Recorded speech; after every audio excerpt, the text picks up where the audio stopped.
सुरासुरैर्वन्दितपादपद्मम् लोके जरानुभयमृत्युनाशनम् दातारमीशं विविधौषधीनां शङ्खं चक्रं जलौकां दधतं मृतघटं चारुदोर्भिश्चतुर्भिः सूक्ष्मस्वच्छातिरुद्यं शुकपरिविलसन् मौलिमं भोजनेत्रं कालाम्भोदोज्ज्वलाङ्गं कटितटविलसच्चारुपीताम्बराढ्यं वन्दे धन्वन्तरीतं निखिलगदवन् प्रौढदावाग्निलीलं प्रौढदावाग्निलीलं प्रौढदावाग्निलीलं। प्रणाम सभी लोगों को। मैं वैद्य अरविंद पाठक पुणे आप लोगों का स्वागत करता हूं। आप सब लोग भारत के सर्वश्रेष्ठ चिकित्सक लोग हैं, सभी को मैं प्रणाम करता हूं। मैं वैद्य अरविंद पाठक सभी लोगों को प्रणाम करता हूं। आज हम लोग स्लीप टेरर डिसऑर्डर पे बात करने वाले हैं। हमारे पास ऐसे पेशेंट आते हैं और कुछ ऐसे पेशेंट मेरे पास है जिनका तलाक हो गया। बच्चों को भी ये स्लीप टेरर डिसऑर्डर होता है। ये क्या होता है, मैं इसको टेरर नाम क्यों दिया गया है, ये जानना बहुत जरूरी है। तो मैं आप लोगों को कुछ दिखाता हूं और दिखाने के बाद आप लोग को जब समझ आएगा तो ज्यादा अच्छे से समझ पाएंगे कि ये स्लीप टेरर डिसऑर्डर क्या है। रुकिए, आप लोग के स्क्रीन पे ये आ रहा है, स्क्रीन शेयर हो रहा है, 1 मिनट रुकिए। स्लीप टेरर डिसऑर्डर के बारे में हम लोग विस्तार से चर्चा करेंगे और इसमें होता क्या है। स्लीप टेरर डिसऑर्डर होता है कि बार बार टेम्पररी कोई भी इंसान सोया है तो जाग जाता है, उसको झटके आते हैं दिमाग में और वो उठ जाता है, अचानक से वो उठ जाता है। तो इंसान जिसको ये स्लीप टेरर डिसऑर्डर होता है वो घबरा जाता है, एंजाइटी में रहता है, उसको डर लगता है किसी ना किसी चीज से, या तो सपने में डर लगता है या इनसिक्योरिटी फील होती है। और बच्चों को भी ये होता है, माताओं बहनों को भी होता है, बच्चियों को भी होता है। ये स्लीप टेरर डिसऑर्डर बुढ़ापे में भी होता है, जो लोग अकेले रहते हैं उनको भी होता है। तो ये कभी कभी क्या होता है कि इसको पेवर नॉक्टर्नस ऐसे कहते हैं कि जब ये बच्चों को होता है, और जब बड़ों को होता है तो इसको इनकुबस ऐसे नाम दिया गया है अंग्रेजी में। स्लीप टेरर डिसऑर्डर जो होता है उसको नाइट टेरर भी बोलते हैं, कि इंसान शांत नींद सो नहीं पा रहा है, क्योंकि इसमें एपिसोड आते हैं कभी कभी होके फिर ये होता है। अगर दिन में भी इंसान सो रहा है ना तो उसको झटके आएंगे और वो उठ जाएगा। जैसे रात को झटके आते वैसे वो दिन में भी नहीं सो पाता है। तो ये एक तरह का डिसऑर्डर है, मतलब बड़ा बीमारी नहीं है लेकिन ये डिसऑर्डर है। तो ये बच्चों को होता है, बड़ों को, एडल्ट्स को भी होता है, और ये कभी भी किसी भी एज में हो सकता है। और उसकी मानसिक अवस्था रोगी की किस अवस्था में है उस पर डिपेंड करता है। इसका कारण जो है ये मॉडर्न डॉक्टर्स, मॉडर्न साइंस में पता नहीं है कि ये क्यों होता है। तो कुछ लोग ये रिसर्चर्स लोगों ने रिसर्च करके ये पता लगाया है कि स्लीप टेरर जो होता है, जिन बच्चों में डिले मैचुरेशन हो रहा है, मतलब वो बहुत धीरे धीरे विकसित हो रहे हैं, उनका ग्रोथ लेट हो रहा है, उनको स्लीप टेरर डिसऑर्डर होता है। ग्रोथ से रिलेटेड यहाँ सेंट्रल नर्वस सिस्टम है, उसका ग्रोथ लेट हो रहा है इसलिए ऐसा होता है। ऐसा मॉडर्न डॉक्टर्स का है। लेकिन आयुर्वेद में क्या बोला है, काम शोक भयाद वायु, काम से, शोक से, भय से वायु का प्रकोप होता है। और ये नींद अच्छे से ना आना ये वायु का ही प्रकोप है जो उसको उठा दे रहा है। मन में बहुत सारी बातें चल रही हैं जो उसको परेशान कर रही हैं, या तो डर से, काम से, शोक से, भय से, किसी ना किसी तरह से वायु का प्रकोप है। तो इसको हम अनिद्रा भी नहीं बोलेंगे, अति निद्रा, हीन निद्रा भी नहीं बोलेंगे, ये मिथ्या निद्रा जो बोलेंगे, मिथ्या निद्रा मतलब वो सोते सोते इंसान अचानक झटका आके उठ जा रहे हैं। तो जैसे कि किसी का नींद लेने का पैटर्न कम है, कोई टेंशन में है। फॉर एग्जाम्पल जो कैब ड्राइवर्स होते हैं ना, जो रात को ड्यूटी करते हैं, टैक्सी जो रहती है रात को, जो इनको छोड़ना होता है, ओला, उबर, तो उनको कभी भी कॉल आते हैं और उनको भागना पड़ता है काम पे। मतलब कॉल आता है और उनको ड्रॉप करना पड़ता है, तो उनको हर समय दिमाग में चलता है कि अभी हमें तो जागना है, हमें जागना है। या पुलिस वाले हैं या सिक्योरिटी फोर्सेस हैं, उन लोगों को ये चीजें हो सकती है, जो मतलब अपने माइंड को ऐसे सेट करते हैं हमें उठना है अभी। डॉक्टर्स लोग को भी ये कभी कभी हो जाता है, कॉल सेंटर वाले, बीपीओ वाले को भी हो जाता है। साइकोलॉजिकल स्ट्रेस इसके वजह से भी हो जाता है, या बुखार होता है, फीवर के वजह से भी ये एपिसोड बढ़ जाते हैं। तो इसमें सिम्टम्स क्या रहते हैं कि जिस तरह से इंसान डरता है, नॉर्मली हमें दिखता है कि डर डर रहा है, फेयर में है, उसी तरह से स्लीप टेरर डिसऑर्डर में भी इंसान, बच्चा या माता बहनें जो भी हैं, वो घबरा के उठ जाते हैं, डर जाते हैं, व्याकुलता रहती है, बेचैनी रहती है। जब वो उठते हैं तो उनका हार्ट बीट बहुत जल्दी जल्दी होने लगता है, पसीना बहुत ज्यादा आता है, प्यास बहुत लगती है, और सांस जल्दी जल्दी चढ़ती है। तो हाइपर वेंटिलेशन मतलब जल्दी जल्दी उनको सांस लेना होता है। तो ये कभी कभी क्या होता है कि रेगुलर हार्ट बीट है उससे ये 2 गुना या 4 गुना बढ़ जाता है। इसके वजह से क्या होता है कि वो जब उठता है ना, तो उसको चलने फिरने में ऐसे कंफ्यूजन टाइप होने लगता है, और वो अचानक उठ के बैठ जाता है। अभी मूवीज में भी आप लोगों ने देखा होगा कि इंसान सपने में कुछ चीजें उसके दिमाग में चल रही हैं, किसी का डेथ हो गया तो वो घबरा के उठ जाएगा, किसी का मर्डर का डेथ, हॉरर मूवीज देख के, ऐसे बहुत सारे कंडीशन होते हैं जो माइंड को डिस्टर्ब कर रहे हैं, उसकी वजह से नींद अच्छे से नहीं आ पाती है। तो इंसान कभी कभी चिल्लाता है, रोता है बहुत ज्यादा, अलग अलग एक्सप्रेशन देता है, बेचैनी बहुत रहती है, व्याकुलता बहुत रहती है, और उसका चेहरा जो रहता है वो बहुत ज्यादा घबराहट वाला रहता है। या कभी कोर्ट केस हो गया, मर्डर हो गया, या देखा ऐसा, तो उसके दिमाग में वो बातें चलती रहती हैं, और वो स्लीप टेरर डिसऑर्डर में चला जाता है। इसको बीमारी नहीं बोलेंगे, ये एक लक्षण भी हो सकता है, व्याधि भी हो सकता है। तो ये कभी कभी क्या होता है कि इंसान सोते सोते अचानक उठा और बेड छोड़ दिया उसने, और जिस तरह से वो लड़ाई कर रहा है या कुछ उड़ रहा है ऐसा उसको फील होता है, या वो भाग जाए, उस जगह से भाग जाए। कभी कभी इसकी वजह से इंजुरी भी हो जाती है उसको। और पेशेंट लोग तो कभी कभी सोते सोते ऐसे जाग जाते हैं और खिड़की से कूद गए, छत से गिर गए। अगर छत पे कोई सो रहा है, ऊपर ओपन ऐसे छत है, तो छत से गिर गए, या फिर वो खिड़की से कूद गए, ऐसे होता है। या फिर सीढ़ियों से गिर गए, सीढ़ी से चढ़ रहे हैं, उनको इतना घबराहट है, नींद से उठे, दरवाजा खोला और चढ़ते चढ़ते सीढ़ियों से गिर गए। ऐसे स्लीप टेरर डिसऑर्डर बहुत भयानक होता है। इंसान की सोचने समझने की शक्ति जो रहती है वो प्राकृत नहीं रहती है। और कभी कभी स्लीप टेरर में इंसान पूरी तरह से जागा हुआ भी नहीं रहता है, आधी नींद में रहता है। तो उनको कभी कभी इम्पॉसिबल रहता है उनको नॉर्मल अवस्था में लाने के लिए, या फिर कॉन्शियसनेस में लाने के लिए, कंफर्ट में लाने के लिए उनको कभी कभी मुश्किल होता है। कभी कभी वो, उनका बिहेवियर वॉयलेंट हो जाता है, वो मारपीट करते हैं, गाली गलौज करते हैं, गुस्से में डांटते हैं। तो उनको लाने के लिए फिर हमें गुस्सा करना पड़ता है, उनको शांत करना पड़ता है, दो चाटा मारना पड़ता है, पानी डालना पड़ता है, पानी छिड़कना पड़ता है कि उनको कॉन्शियस में लाए। कभी कभी क्या होता है कि कुछ लोग ऐसे होते हैं कि एक एपिसोड हो गया तो फिर से थोड़ी देर के बाद फिर से वो जाग जाएगा।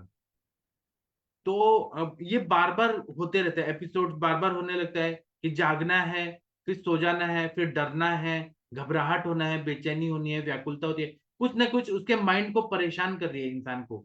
बच्चे को भी ये हो सकता है, बच्चे को भी बहुत सारी इनसिक्योरिटी फील होती है, बच्चा भी अपने, आखिर तो मनुष्य है, उसके मन में भी कुछ ना कुछ डर होता है। माता का, अगर माता दूर चले गई तो उसको डर लगता है कि मेरी मम्मी मेरे से दूर चले जाएंगी।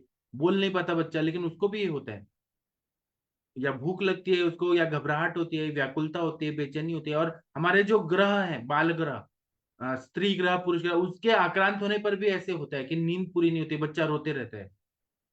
तो कभी कभी क्या होता है कि पहले और तीसरे रात को सो जाते हैं, एक रात को वो जाग जाता है, ऐसे बार बार होते हैं। मतलब वो अल्टरनेट डेज भी हो सकता है, या एक दिन बीच करके फिर होगा ऐसा प्रॉब्लम, ऐसा भी हो सकता है। तो ये दिन में अगर वो सोना चाहे तो उस टाइम पर भी ये हो जाता है। और कभी कभी 15 मिनट तक ये होता है कि वो घबराहट में है। हो सकता है 1 सेकंड के लिए वो जाग जाए, या 15 मिनट तक भी ये हो सकता है कि वो, उसको नींद नहीं आ रही, बेचैनी हो रही है। तो कभी कभी एक एपिसोड एक रात में होता है, या 20 30 40 कंटिन्यू एपिसोड होते हैं बार बार। कभी कभी मैक्सिमम 40 तक उसको ऐसे होते हैं पूरी रात में, कि उसको बार बार 40 बार ऐसे स्लीप टेरर डिसऑर्डर हो रहा है। तो फिर क्या होता है कि कुछ डॉक्टर्स ऐसे बोलते हैं कि जैसे एडोलसेंट में अगर हो रहा है और शादी नहीं हुई है, तो मतलब ऐसा डॉक्टर का रिसर्च हुआ है कि अगर उसने शुक्र धातु को निकाल दिया तो उसका नींद अच्छे से आएगा, माइंड रिलैक्स हो जाएगा। शुक्र धातु निकालेगा या वैसे चीजें देगा घब, क्योंकि ऐसे बोला है कि अगर कोई भय में है तो उसको काम वासना में लाओ, क्रोध में है तो उसको अलग मूड में लाओ, ऐसे चिकित्सा बोली है। उसका सूत्र मैं बताऊंगा आप लोग को। तो ये भी एक चिकित्सा होती है कि उसको माइंड डाइवर्ट करना है कोई चीज में, या काउंसलिंग करना है, या कुछ ना कुछ ऐसे चिकित्सा करनी है, तो डॉक्टर लोग बोलते हैं कि शुक्र धातु निकल गया, स्ट्रेस कम हो गया, डोपामाइन, सेरोटोनिन, मेलेटोनिन, एड्रेनालिन ऐसे हार्मोन सिक्रेट हो गए, इंसान को हैप्पी हार्मोन सिक्रेट हुए, इंसान शांत हो जाते हैं।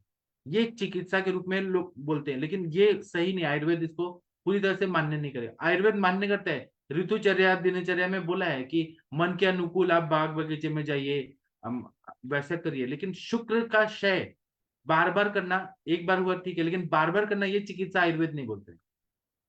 हाँ, उस मूड में लाए वो ठीक है, लेकिन शुक्र शय आयुर्वेद नहीं अलो कर। चलिए हम उसके बारे में चिकित्सा पे बात करेंगे, लेकिन ये कभी कभी हफ्ते में एक बार हो सकता है, या वीक में हो सकता है, या मंथ में हो सकता है, या साल में एक बार हो सकता है। कैसा कंडीशन है उस पर डिपेंड करता है, और इसमें क्या सिम्टम्स होते हैं वो भी देखना जरूरी है। तो जैसे कि हमारे नवविज्ञान धारणीय अध्याय में बोला है चरक संहिता में कि जैसे निद्रा वेग को रोकते हैं, तो जो सिम्टम होते हैं ना वो स्लीप टेरर डिसऑर्डर में भी मिलते हैं, सेम टू सेम, क्योंकि मैंने पेशेंट देखे हैं तो मुझे पता है ऐसे होता है। एक पेशेंट का तो डिवोर्स हो गया क्योंकि उसका हस्बैंड बार बार घबरा के उठ जाता था, वाइफ को सोने को नहीं मिलता था, इस बात से लड़ाई होती थी, इतना लड़ाई होता था, और दोनों का फिर पटता नहीं था और फिर डिवोर्स हो गया। ये भी कारण था, और भी कारण होंगे, लेकिन ये भी कारण था। तो चरक सूत्र स्थान 7th अध्याय में 23 नंबर का जो श्लोक है उसमें क्या बताया कि जृंभा अंगमर्द तंद्रा च शिरो रोगो अक्षि गौरवम निद्रा विधारणा तत्र स्वप्नम संवहन च। मतलब इसमें जम्हाई बहुत आती है, अंग मर्द होता है, मतलब अंग में मर्दन करने की तरह वेदना होती है, तंद्रा होती है, शिरो रोग होता है, सर दर्द होता है, अर्धावभेदक या फिर सूर्यावर्त या अनंतवात, ऐसे हेडेक अलग तरह का माइग्रेन का पेन होगा। अक्षी गौरवम, आंखें जो है वो सूजी सूजी ऐसे गुरुता आती है। और इसमें चिकित्सा है कि सोना चिकित्सा है, और संवाहन करना है। जो निद्रा का द्रव्य है, निद्रा लाने वाले, पिपली मूल का शीर पाक दे सकते हैं, भैंस का दूध दे सकते हैं, पैरों में अभ्यंग कर सकते हैं, शिरोधारा कर सकते हैं, शिरोबस्ती कर सकते हैं, नस्य दे सकते हैं, या निद्रा करने वाले अहिफेन का, अहिफेन आसाव, अहिफेन, मॉर्फिन के ड्रग्स, भंगा वगैरह वो दे सकते हैं। माइंड को कैसे भी शांत करना है, यही चिकित्सा है। और इसकी चिकित्सा तो और हम लोग चर्चा करेंगे, संवाहन करना पूरे बॉडी का, ऐसे मसाज करना, वो चिकित्सा है। तो आप लोग इसके बारे में क्या बोलना चाहेंगे? अभी आप लोगों को मैंने बता दिया स्लीप टेरर डिसऑर्डर, आप लोग का इस पे क्या मत है, आप लोग कृपया कुछ बताइए। कंचन मैडम, आपके पास ऐसे पेशेंट आए हैं जो नींद में अचानक सोते सोते उठ के घबरा के उठ जाते हैं बार बार? बिल्कुल सर, ऐसे पेशेंट दिखते हैं, छोटे बच्चे भी दिखते हैं, और मैंने यंग एज में भी इसको देखा है और ओल्ड एज में भी देखा है। बस ऐसे पहले तो हम जो जैसे कि आपने बिल्कुल एकदम सही बताया कि हम जैसे इंसोम्निया मतलब अनिद्रा का पेशेंट और ये बिल्कुल अलग होते हैं। अनिद्रा वाला पेशेंट भी मैंने देखा हुआ है कि बिल्कुल वो इतना उसने ट्राई किया था, उसको देखा तो बोलता है मैं 3 महीने से सोया ही नहीं हूँ। तो ऐसा उसकी आंखें पूरी इतनी रेड थी कि मुझे मुझे बहुत सोने की इच्छा है पर मुझे नींद ही नहीं आ रही है। पर ऐसे पेशेंट ना, जैसे बिल्कुल आपने बताया कि 1 आध 2 घंटा सो जाते हैं और बिल्कुल अचानक से उठ के उनको समझ में नहीं आता है कि क्या हो रहा है मेरे साथ। पर आपने ये बहुत ही अच्छा एक्सप्लेन किया इस बीमारी को कि जैसे मैंने इस तरीके से उसको नहीं सोचा था। मेरे पास जब एक केस आई थी, फीमेल थी, उसको डिवोर्स हो चुका था, और शायद उसका वो कुछ फियर होगा अंदर, तो उसकी वजह से ही उसने ये डेवलप किया था। तो मैंने जैसे मेथे दवाई यही चलाई थी क्योंकि मुझे लग रहा था ये स्ट्रेस में होने के कारण उसके साथ ये हो रहा है। तो बिल्कुल ऐसे ही मैंने मेधा को दिया था, नस्य कराया था उसे। शिरोधारा के लिए नहीं हो रहा था मेरे से, तो मैंने शिरो पिसू बताया था रखने के लिए, नाभि पूरन बताया था, पादाभंग बताया था, मेधा क्वाथ मैंने चलाया था, मेधावटी दी थी। रजत भस्म, मोती पिष्टी वगैरह ऐसे पूरा चलाया था और उसको काफी अच्छा रिजल्ट आया था पेशेंट में। मैंने करीब करीब 3 महीना उसको ट्रीट किया था और बहुत अच्छे से आयुर्वेदिक ट्रीट कर सकता है। और इसमें ना मैंने कपालभाति, अनुलोम विलोम उसे बहुत अच्छे से प्राणायाम करने के लिए सिखाया था। और जो भी मतलब उसको बोल के रखा था कि जो भी तुझे ऐसे आघात जैसे टाइप लग रहा है मन पे, जो भी आघात करी है बातें किसी की बोलना या फिर कुछ, तो वो आके मुझे शेयर करे हर बार। तो हर बार उसके साथ जो भी होता था वो शेयर करती थी। क्योंकि ऐसे पेशेंट ना कि आगे चल के फिर मानसिक रोग, एक्चुअली मानसिक रोगों का ही हो सकता है कि कुछ ना कुछ हमें सिम्टम्स दिख रहे हैं उसी टाइप में, ऐसे सोच के ही मैंने उसको ट्रीट किया था और मुझे बहुत अच्छा रिजल्ट मिला था। क्योंकि हमें इसे ट्रीट भी करना चाहिए, नहीं तो बहुत बार ये केसेस ऐसे इग्नोर हो जाती है और हम सोचते रहते हैं कि कुछ तो है नहीं, डायग्नोसिस हमें प्रॉपर नहीं है। पर हमारा आयुर्वेद हमें जरूर सिखा देता है कि हर एक पेशेंट को किस तरीके से देखना चाहिए, उस बीमारी को किस तरीके से देखना चाहिए। उसके हेतु सेवन पे तो आप हमेशा बात करते रहते हो कि हमें हेतु कैसे निकालने हैं। तो ये आप अच्छे से हम अगर देखते हैं हेतु कि उसको कुछ किस वजह से ये डेवलप हुआ है, तो उस पे हम काम करें तो बहुत अच्छे से रिजल्ट मिलता है। जी सर। हाँ, इस टॉपिक पे और कोई कुछ बोलना चाहते हैं? आप लोगों ने ऐसे पेशेंट देखे हैं क्या? डॉक्टर महेंद्र सर आप हैं? डॉक्टर हरिहर सर आप कुछ बोलना चाहेंगे? जितेंद्र कुमार भांजा जी आप कुछ बोलना चाहेंगे? शांतनु नेगी जी, महाजन सर, ऐसे पेशेंट देखे हैं? चंपा मैडम, प्रीति मैडम, कुछ बोलिए। सोते सोते अचानक झटका देके कोई उठ जाए, घबराहट हो जाए, ऐसे पेशेंट देखे हैं आप लोगों ने? हाँ बोलिए प्रणाम बोलिए सर। सर। हाँ प्रणाम सर, बताइए। सरे बहुत अच्छा सर आपने बताया सर। इस तरह पेशेंट ही हम हमारे पास सर आते हैं कभी कभी भी, जो भी सोते समय उनको भी झटका आता है।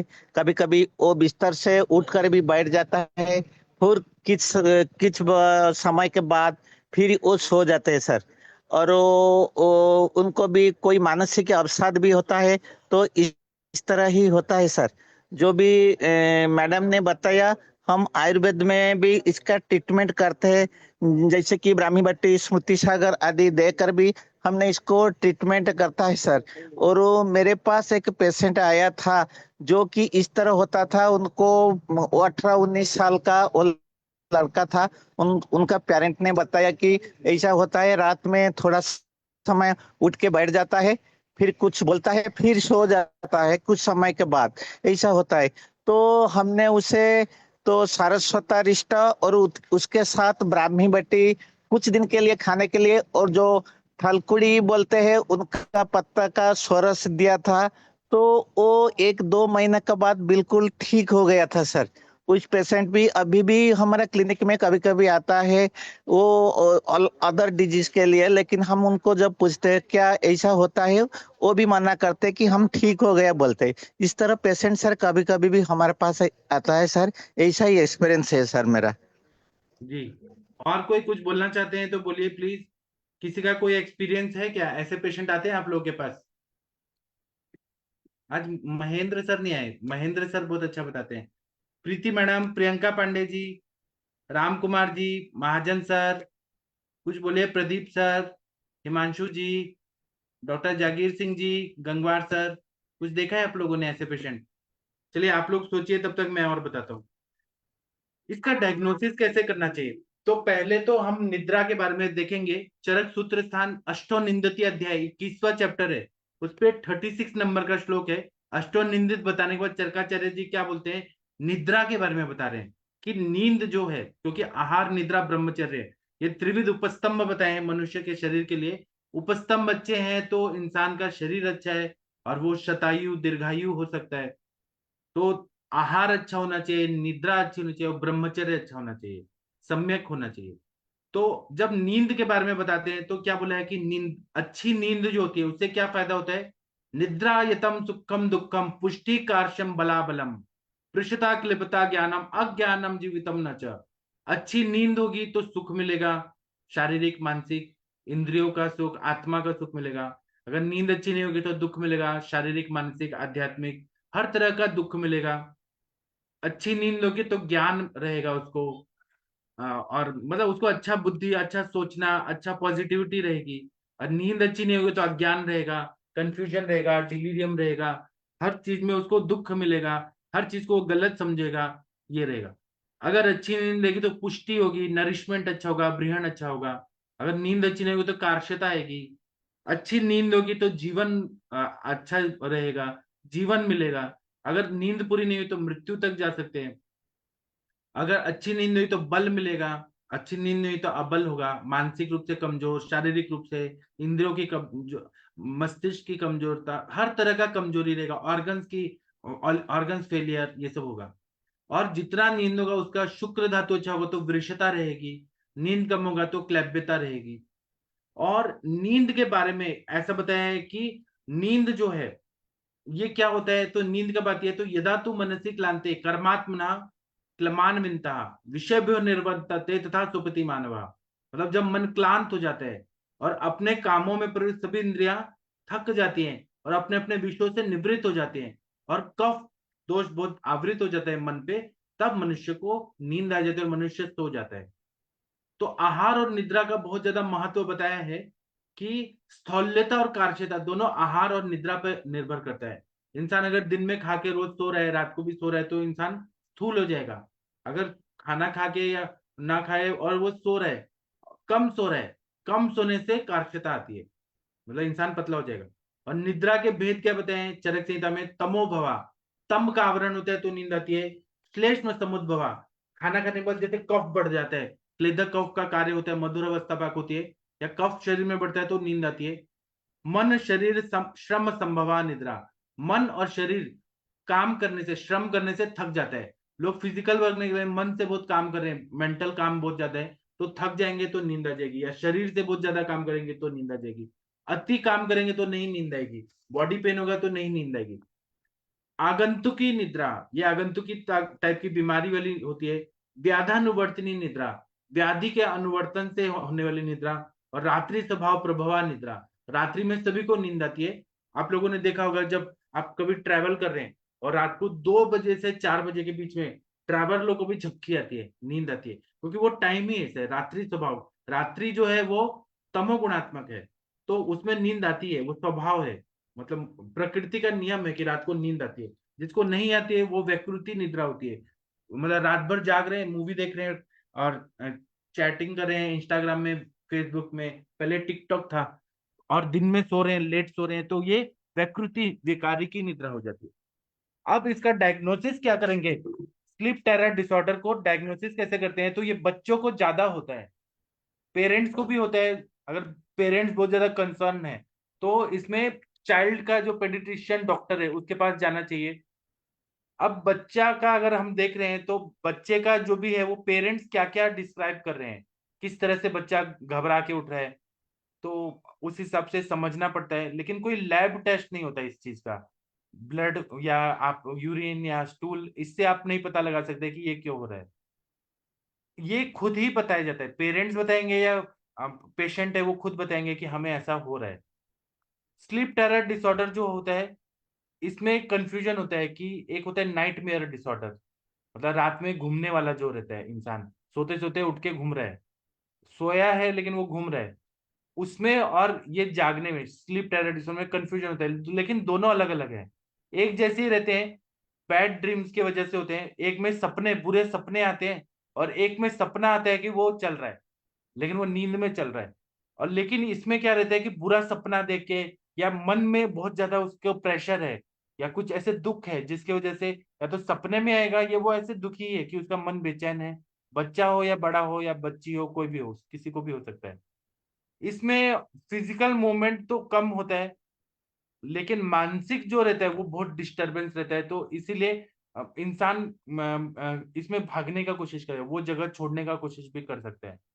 पीपल जिनको नाइटमेयर डिसऑर्डर होता है वो फिर से सोने में उनको तकलीफ होती है, क्योंकि उनका नींद में सपने ही आते हैं कि वो चल रहे फिर रहे हैं। लेकिन स्लीप डिसऑर्डर जो रहता है, स्लीप टेरर डिसऑर्डर, ये ठीक हो सकता है, और आयुर्वेद से तो परमानेंट ठीक हो ही जाता है। हम लोग शिरोधारा करते हैं, शिरो अभ्यंग करते हैं, फिर पादाभ्यंग करते हैं, निद्रा कर द्रव्य देते हैं, काउंसलिंग करते हैं, सत्वावजय चिकित्सा, दैव चिकित्सा करते हैं। तो आयुर्वेद से तो 100% ठीक हो जाते हैं, आयुर्वेद में इतना अच्छा है। एलोपैथी में भी है, वहां पे डाइजेपाम जैसे दवाइयां जो देते हैं, सिडेटिव दवाइयां देते हैं, लेकिन वो केमिकल के प्रभाव से नींद आती है, लेकिन उसकी आदत पड़ जाती है। लेकिन वो कभी कभी दे दिया एक दो बार तो इंसान सो जाएगा, उसको नींद तो पूरी हो जाएगी, मन फ्रेश हो जाएगा। लेकिन वो गलत है कि आप रेस्टिल या कोई डाइजेपाम सिडेटिव दवाई लेके फिर सो रहे हैं, वो गलत है। आयुर्वेद ऐसी चीजों को गलत मानता है कि आप किसी मेडिसिन के डिपेंडेंट होके करें। हम लोग दवाई देते हैं लेकिन हम डिपेंडेंसी नहीं करते हैं कोई भी चीज। दूसरा बात क्या है कि जो पेशेंट होता है, बच्चा हो या बड़ा, उसको याद नहीं रहता है कि उसको ये चीजें क्यों हो रही हैं, मतलब ये बार बार भूल भी जाएगा, ऐसा भी हो सकता है। उसको डर रहता है, ये बात है कि उसको डर घबराहट रहती है, लेकिन उसको अगर रात भर में 40 बार एपिसोड हुआ तो उसको याद नहीं रहेगा, लेकिन वो ये बोलेगा कि नींद पूरी नहीं हुई, बेचैनी बहुत है।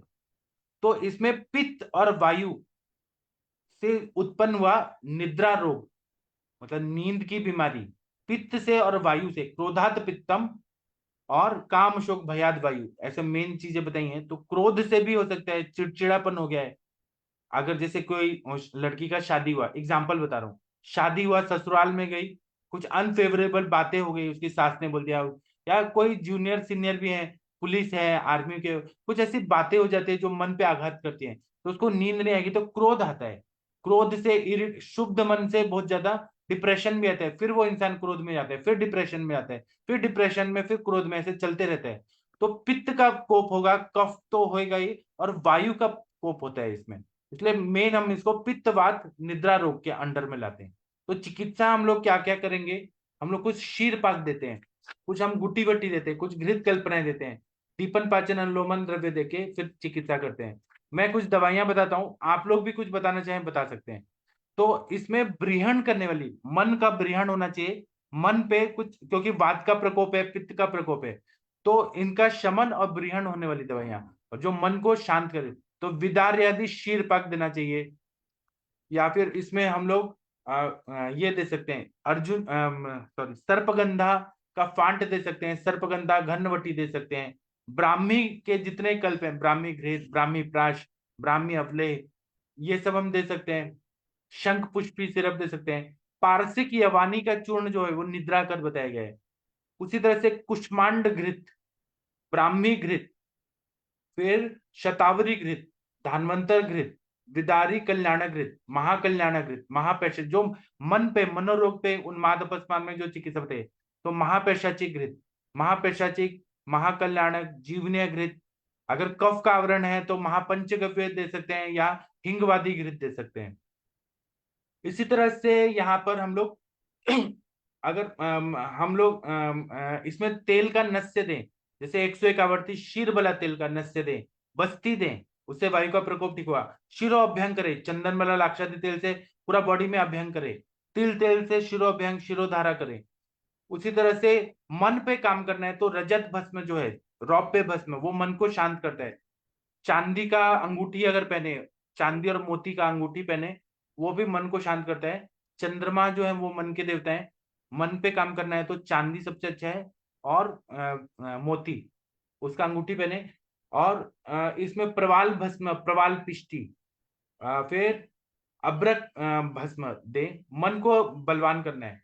इसी तरह से शिरोभ्यंग करना है तो शीरबला तेल, नारायण तेल, वाताशनी तेल, अमृत आदि तेल, तो इन सब से बहुत अच्छा फायदा होता है। मानस मित्र गुटिका जो है वो नेचुरल डोपामाइन वगैरह, हैप्पी हार्मोन सीक्रेट कराते हैं, तो मानस मित्र बटिका है, स्मृति सागर रस है, पंचामृत लौ गुगुल है, फिर ब्राह्मी वटी है, ज्योतिषमती का तेल का नस्य दे तो शिरोधारों के आवरण जन्य कफ है वो निकल जाता है, मन शांत होता है। बच्चा तेल है, ब्राह्मी तेल है, शीरबला तेल है, षडबिंदु तेल है, अणु तेल है, ऐसे नस्य बहुत सारे हम दे सकते हैं अवस्था के हिसाब से।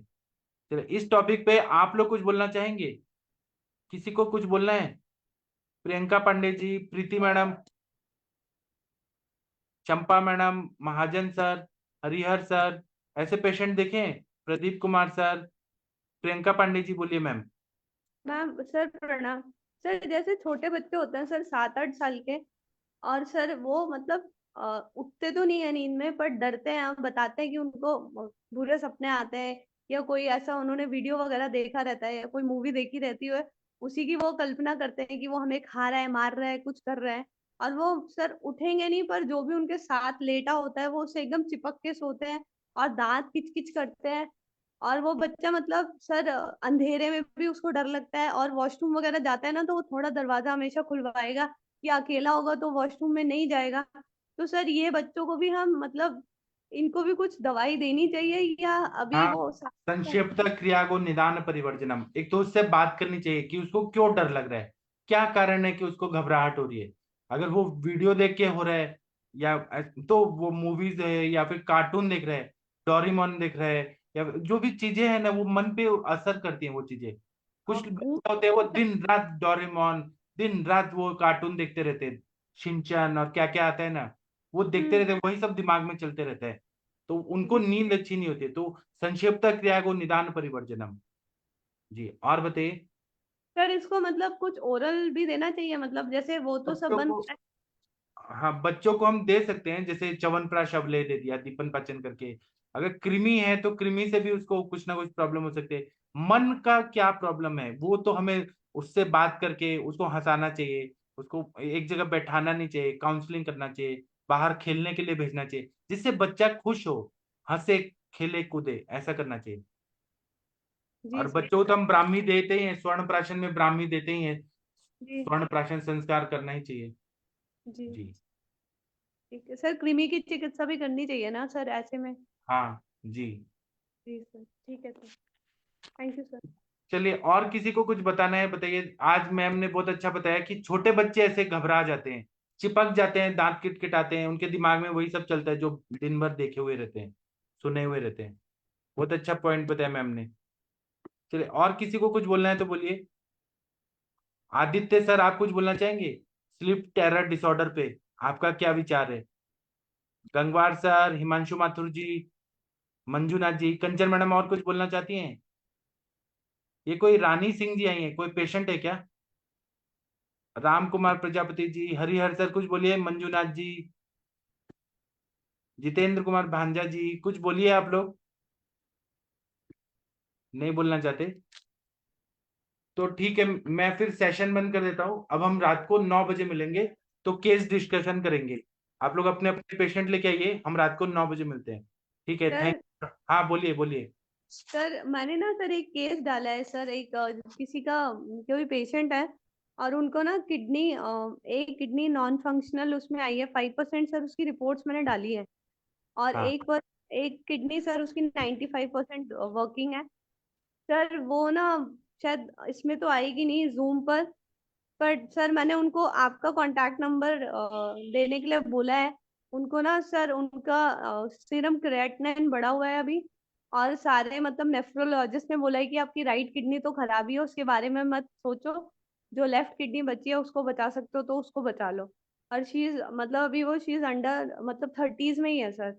और उसका जो हेतु था, जो एक उसका लास्ट बेबी है वो 4 years ओल्ड है, उसके बाद उसने एक बार कंसीव करके कुछ डीएनसी कराया था।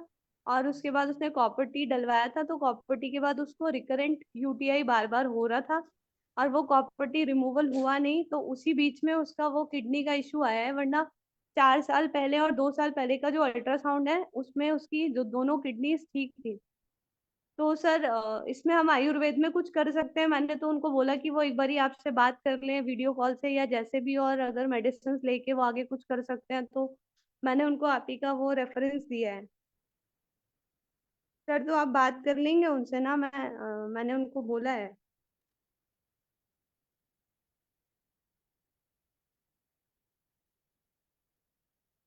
हेलो। हाँ हाँ, मेरे को एक कॉल आया है, आप लोग बात करते रहिए, मैं आपसे बात करता हूँ, मैं देख लूंगा पेशेंट को। एक कॉल आया अर्जेंट, आप ठीक बात है। करते रहिए। ठीक है, ओके सर।